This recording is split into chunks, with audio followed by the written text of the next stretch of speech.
And if the recording is not wholesome, is negative, what do you expect? You get negative behavior automatically.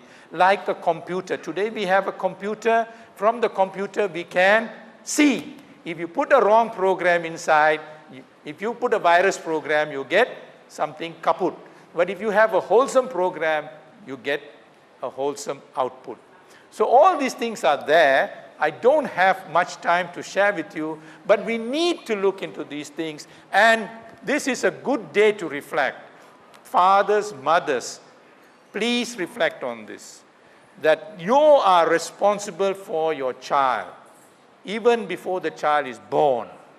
And after the child is born, you continue to be responsible. You brought them to this world, and we must continue this responsibility and duty. And that is a reflection that we need to focus on as parents. Because the Buddha Dhamma is not just an abstract kind of teaching where you come with knowledge of suttas, you come knowledge of the chanting, and then you start discussing all kinds of abstract things. The Buddha Dhamma, which the Buddha taught, is very practical, down to earth for your life here and now.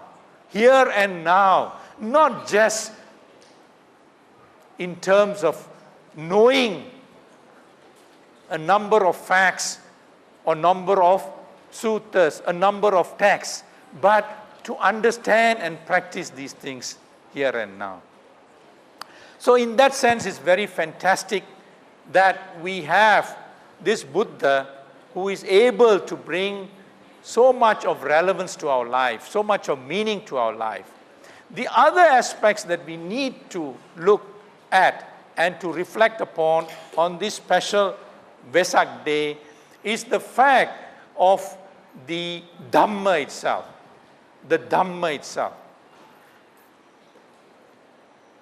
And what is this Dhamma? This Dhamma that he had unraveled to us was in his life, in his very life. He did not get it from somewhere else. He did not pluck it from the air. He did not get it from some external being. It was not revealed to him. The Dhamma is not revealed. The Dhamma was practiced.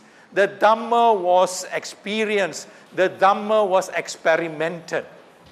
When he left the palace in search of the truth, to unravel, to find out a way out of dukkha and to find the path to sukha, he went through all kinds of practices. And it is based on actual experience, his own experience in his life, that he had gone to the extent of even taking self-mortification, following self-mortification, where he was brought or reduced to mere bones and skin, and he collapsed and nearly died on the river Niranjana. To that extent he went. Then he realized that these extremes in practice are not going to bring him anywhere nearer to enlightenment. And he followed the middle path. Majjhima Patipada, the middle path, not the extremes. And we need to have balance in our life. This middle path is a lesson for us to have a balance in our life in all of the things that we do. Not just in relation to what you do in the vihara or in relation to your religion, but in everything you do in your life. He showed us that we need to follow a middle path. If you follow a middle path, you will not get into problems.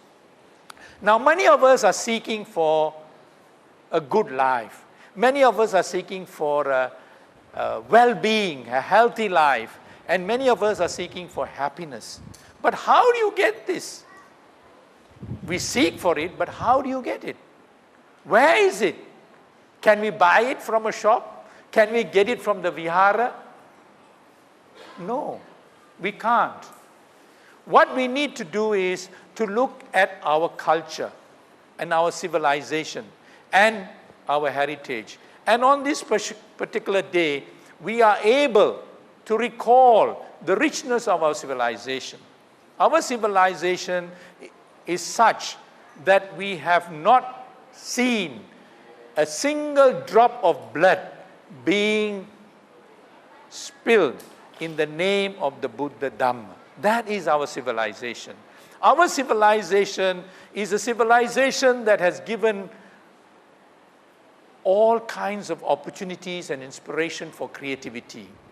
The beautiful monuments in Buddha Gaya, in Saranath, in Sanchi, in Ajanta, in Ellora, Borobudur, Angkor Wat, and the beautiful cave temples in China,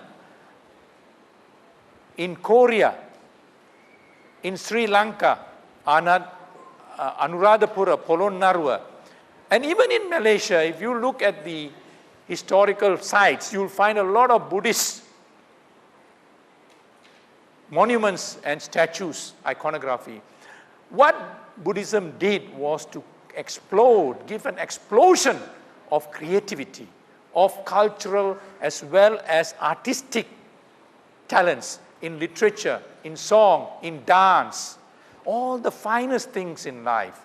And if we are able to see this, we should be able to produce within ourselves these kinds of talents and abilities.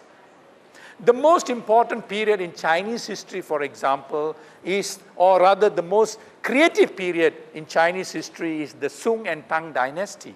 That was when Buddhism was in the uppermost. The height of Buddhism in Chinese history was during the Sung and Tang dynasty. That is why you have the flowering of Chinese culture during those two periods. So if we can imbue ourselves with these realities, these truths, these facts, we should be able, through our reflection, to come up to some level and to be able to show that we too can make a contribution, because this has been produced, this has been the response of your ancestors.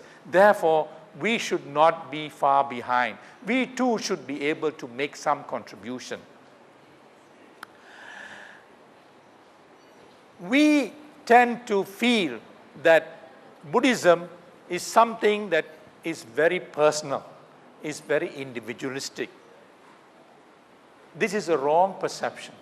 And today we need to reflect that actually what the Buddha wanted was a community of followers, not individuals.